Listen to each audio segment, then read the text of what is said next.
ज़बरदस्ती मुझे बाहर दुबई भेजते हैं। उस काम से मना करते हैं कि मैंने ये काम नहीं करना, तो मुझे बहुत मारते हैं, मम्मा पापा बहन भाई सब। मुझे यहाँ से निकालो, मैं निकलना चाहती हूँ, अपने घर वालों के साथ नहीं रहना चाहती। किधर भेज रहे थे आपको ये आज? दुबई भेजे थे। और कौन कौन मुलव्विस था इसमें? पापा सब। यार किसकी गलत हुआ क्या? अभी ये जो मामू आए थे इनको सारा पता था ये जो इफ्तिखार साहब थे? जी यही तो बार दुबई भेजते हैं। Oh my God! अब सगी माँ है इसकी, हाँ जी। दिल पे कुछ नहीं होता जब ये दुबई गई हुई होती है? जब हमारे अम्मी के हालात तंग थे तो हम भी करते थे। अब आपके हालात तंग हैं तो आपकी बेटी करेगी।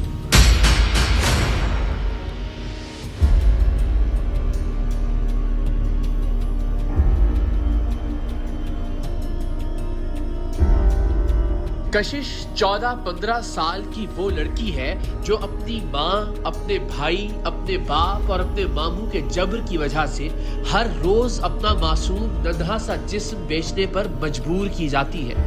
ये खुद अपनी उम्र 17 साल बताती है, जबकि इसकी माँ के मुताबिक ये 14 साल की है। Oh my God!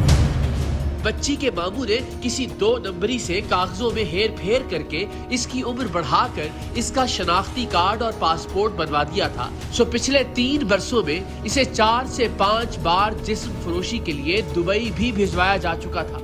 14 साला कशिश की माँ भी कुछ अरसा पहले तक जिस्म फरोशी का काम ही करती थी। कशिश की बहन भी जिस्म फरोशी ही का काम करती थी और कशिश की मां के बकौल उनके बेशतर रिश्तेदार भी जिस्म फरोशी के धंधे से ही वाबस्ता हैं।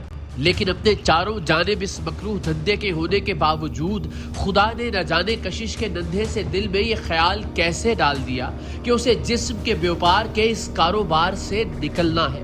घर वाले ज़बरदस्ती मुझे बाहर दुबई भेजते हैं। काम से मना करते हैं कि मैंने ये काम नहीं करना, तो मुझे बहुत मारते हैं, मम्मा पापा बहन भाई सब। मुझे यहाँ से निकालो, मैं निकलना चाहती हूँ, अपने घर वालों के साथ नहीं रहना चाहती। लोग ज़बरदस्ती काम करवाते हैं मुझसे। कशिश की मां के बकौल बच्ची की उम्र 14 साल है और कशिश के बकौल उसकी मां और बाकी घर वाले उससे बदन फरोशी का धंधा जबरदस्ती पिछले 3 साल से करवा रहे हैं। मतलब इस नन्ही सी गुड़िया के जिस्म पर 11 साल की उम्र से बराए फरोख्त का बोर्ड लगा दिया गया है। आप आज के सरेआम में कशिश की मां की गुफ्तगू सुनेंगे तो आप शायद उससे हमदर्दी करने लगे, क्योंकि उसके बकौल गुर्बत के बायस उसके पास अपनी बेटियों को हर रोज नीलाम करने के सिवा कोई चारा नहीं। जिस रोज जिस्म फरोशी के लिए बेटियों का कोई गाहक ना आए, उस रोज का खाना मिलना भी दुश्वार हो जाता है। कशिश की मां ने आंसुओं से भरी आंखों के साथ बताया कि उसने खुद भी मुख्तलिफ नौकरियां करने की कोशिश की और बेटियों को भी मुख्तलिफ कामों पर लगाकर देखा, लेकिन हर जगह सबसे पहले जिस्म ही का मुतालबा होता है। तो फिर सोचा कि क्यों ना जिस्म फरोशी को ही अपना पेशा बना लिया जाए। ये सारे लोग पाकिस्तान में क्या जिस्म बेच के खाना खा रहे हैं? अल्लाह कहीं ना कहीं से रिस्क का उनका वसीला भी बना रहा है। करके देखा फैक्ट्रियों में, ठीक है, लेकिन वहाँ पे भी बेटियों पे नज़र ही रखी जाएगी तो क्या फ़ायदा? फिर क्या करें हम? जो काम देते हैं फैक्ट्रियों वाले वही लाइन मारना शुरू कर देते हैं। ठीक है, हमने अपनी रोटी चलानी, हमने अपना पेट, हमने रोटी खानी है, तो फिर किस तरह करें? जिस तरह भी थोड़ा थोड़ा किया जाता है फिर हम करते हैं। 3 लाख ले लेते हैं। हाँ जी। दिल पे कुछ नहीं होता जब ये दुबई गई हुई होती है कि वहाँ इसके साथ क्या हो रहा होता है? आपने खुद ही काम किया कभी? हाँ जी। आपने भी किया? जब हमारे अम्मी के हालात तंग थे तो हम भी करते थे। तो अब आपके हालात तंग हैं तो आपकी बेटी करेगी और इसकी बेटी करती रहेगी और बेटी दर बेटी ये चलता रहेगा सिलसिला। कहीं तो रोकना है ना इसको। बेटियां इसलिए तो नहीं होती। ये एक अजीबो-गरीब खानदान था। 14 साला कशिश का जाली शनाख्ती कार्ड और पासपोर्ट बनवाकर उसे हर 2-4 माह बाद जिस्म फरोशी के लिए दुबई भेजने वाला इसका मामू अपने आप में एक ड्रामा था। माँ और बेटियों ने सब तस्लीम कर लिया था।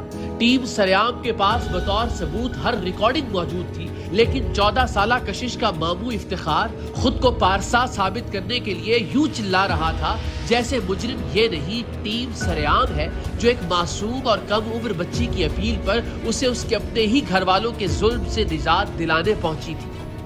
कशिश جس کے بارے میں پھر یہ وضاحت کر دیں کہ وہ خود اپنی عمر 17 سال جبکہ اس کی ماں اس کی عمر 14 سال بتاتی تھی۔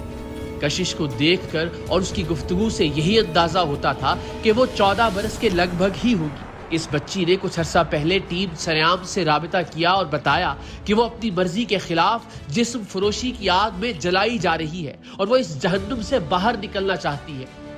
ٹیم سریام کو سب سے پہلے لڑکی کی باتوں کی تصدیق کرنا تھی، اس لیے کہ بالعموم ایسے کیسز میں لڑکی کا کسی کے ساتھ تعلق ہوتا ہے، گھر والوں کے منع کرنے یا سختی کرنے پر وہ کوئی ایسا الزام گھڑ کر میڈیا یا پولیس کے ذریعے گھر سے نکلنا چاہتی ہے اور اس لڑکے کے ساتھ زندگی گزارنا چاہتی ہے جس نے اسے محبت کے سبز باغ دکھائے ہوتے ہیں۔ سو ہم نے سب سے پہلے اس بات کی تحقیق کرنے کا فیصلہ کیا کہ لڑکی جو کہہ رہی ہے وہ سچ ہے بھی یا نہیں۔ ہم نے لڑکی ہی کے بتائے ہوئے ایک ریفرنس سے لڑکی کی ماں کو فون کیا اور ٹیم سریام کا ایک نمائندہ گاہک بن کر ان کے گھر پہنچ گیا۔ یہ خاتون پاکستان میں جسم فروشی کے لیے اپنی دونوں بیٹیوں کو کسی دوسرے کے ہاں نہیں بھجواتی تھی بلکہ گاہکوں کو اپنے گھر بلا لیتی تھی جہاں بدکاری کے لیے ایک کمرہ مختص کیا گیا تھا۔ لیکن جب یہ بچیاں دبئی بھجوائی جاتی تھیں تو معاملہ مختلف ہوتا تھا۔ ٹیم سریام کے نمائندے کو گاہک بنا کر اس گھر میں بھجوانے کا ہمارا مقصد یہ تھا کہ اولاً تو یہ تصدیق کی جا سکے کہ 14 سالہ کشش نے ٹیم سریام کو فون کر کے جو داستان ستم سنائی ہے وہ درست بھی ہے یا نہیں۔ دوسرا یہ کہ کشش کے سنگین الزام کو ریکارڈ کیا جا سکے کہ اس کی اپنی سگی ماں اس سے زبردستی جسم فروشی کرواتی ہے۔ بدقسمتی سے اس بچی نے اپنی ماں کی سفاکیت کے بارے میں جو کچھ بھی کہا تھا وہ درست ثابت ہوا۔ ٹیم سریام کے نمائندے نے لڑکی کی ماں سے ڈیل کی، پیسے ادا کیے اور ماں نے اپنی 14 سالہ سگی بیٹی اس کے ساتھ اوپر کے فلور پر موجود کمرے میں بھجوا دی۔ جی کیا حال ہے؟ ٹھیک ہے، یہ آپ رکھ لیں۔ پیسوں کی نہیں قدر کرتے، لوگوں کی قدر ہوتی ہے۔ کوئی بات نہیں، آپ کو جو بھی ہو مجھے بتا دیا کریں، کوئی مسئلہ نہیں۔ جب اگر ان کے پاپا اگر آئی جاتے میں کہہ دوں گی علی کا دوست۔ صحیح۔ اس بچی کو کمرے میں لے جانے کا مقصد صرف اور صرف یہ تھا کہ اس کے اپنی ماں، اپنے بھائی، اپنے ماموں اور اپنی بہن پر لگائے جانے والے الزامات کو ریکارڈ کیا جائے تاکہ اس ریکارڈنگ کی بنیاد پر قانون کی مدد حاصل کی جائے۔ یہ ریکارڈنگ بطور ثبوت ہمارے پاس ہونا اس لیے بھی ضروری تھا کہ اگر ہم پولیس کے ہمراہ بچی کو اس کے اپنے ہی گھر والوں کے جنسی ظلم سے نجات دلانے آتے اور وہ اپنی ماں کے سامنے جذباتی ہو کر یا پھر ڈر کر اپنا بیان بدل جاتی تو کم سے کم ہمارے پاس اپنی کارروائی کا جواز ضرور موجود ہوتا۔